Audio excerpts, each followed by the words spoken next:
হরে কৃষ্ণ।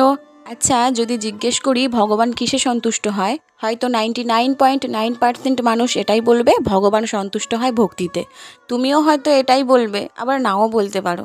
তো যাকগে, এই যে গাছটা দেখছো, এই গাছটাতে অনেক ফুল হতো, কানায় কানায় ফুল হতো। তো কিছুদিন দেখছি কোত্থেকে একটা ভিআইপি মা, যাকগে, সে এসে সমস্ত ফুল তুলে নিচ্ছে।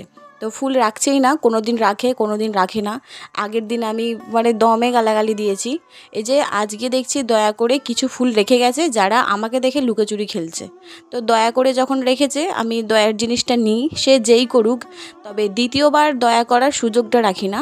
তো ফুল যখন আমি এত কষ্ট করে যত্ন করেও, এত কথা শুনেও আমি যখন নিজে ফুলটা পেলাম না, তো সেটা অন্য কাউকে ভোগ করতে দিই কীভাবে? তো আমি ডালগুলো ভেঙে দিচ্ছি।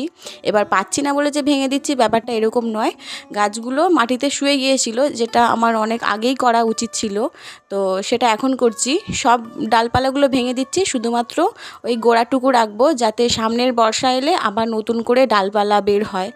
তো মোটামুটিভাবে আমি এই ডালপালাগুলো সব ভেঙে দিচ্ছি, যাতে আর এখন কেউ ফুল না তুলতে পারে, দেখি আবার কে আসে। তো গাছ ভেঙেছি তো কী হয়েছে, আমার কিন্তু ফুলের অভাব হয় না।